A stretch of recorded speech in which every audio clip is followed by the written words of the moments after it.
Ritorno dei play-out di Serie 2 Elite, Mestre Fenice LD all'andata, il Mestre Fenice ha sbancato Caramagna 3-2.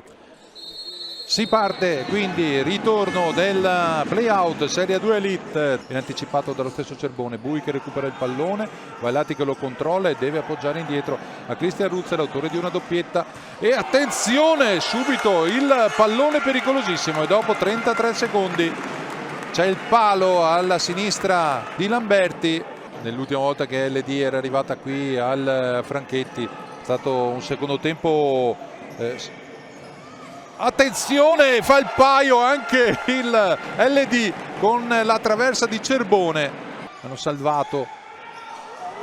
Attenzione, ha sfiorato Dragone sul secondo palo. Si erano dimenticati tutti della sua presenza. Petri che si allunga la rete, 1-0 lo schema, 3 minuti e 47 secondi dopo due rischi corsi dal Mestre Fenice. Petri porta in vantaggio i padroni di casa. Bui che tocca il pallone, la suolata di Petri che si allarga sulla destra, diagonale dove Lamberti non può arrivare. 1-0 per il Mestre Fenice. 6 minuti e 28 secondi sul cronometro, il pallone per Sandri che carica, Diodoardo che controlla, attenzione alla parte opposta, Lamberti con i piedi, attenzione Dos Santos, è entrato Anea per LD, Anea dalla parte opposta e Diodoardo, Anea contro Bui, Guanese centra, poi Pineiro bravo a fermarlo, Nicolas. Attenzione, c'è la rete, 2-0, Lamberti combina un pasticcio e come un falco, c'è Pineiro lì e fa 2-0.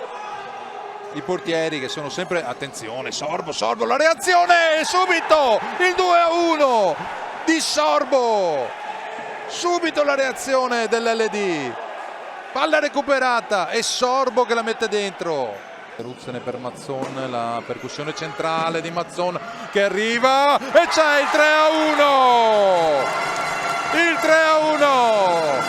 altro doppio vantaggio del Mestre Fenice, percussione centrale di Mazzon, la toccata per Galliani è scivolata del 5 ed è il 3-1 per il Mestre Fenice. La conclusione di Diodoardo e poi ancora Oanea. La reazione di LD, poi c'è la percussione centrale di Galliani contro Dos Santos al centro per Mazzon, Lamberti. Attenzione, si riparte con Dos Santos che prova ad andare via, riesce a superare il pallone, poi l'ultimo tocco di Galliani, 3-2. Non finisce mai di stupire questa partita, è ancora apertissima. Siamo pronti a goderci questi ultimi 20 minuti di questo doppio confronto.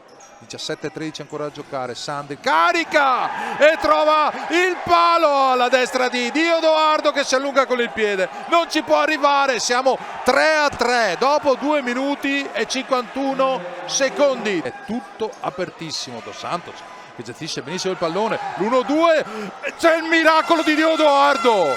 Si incarica Mazzoni, il pallone per Cullani sul plus, prova a centrarsi e poi Lamberti.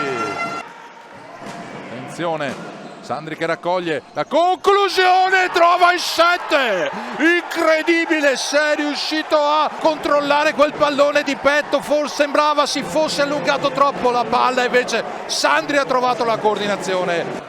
Attenzione, il 3 contro 2 con Dos Santos che carica, Diodoardo, Galliani che allontana, l'anticipo di Sandri regolare, Sandri che va fino in fondo, Sandri chiude Diodoardo.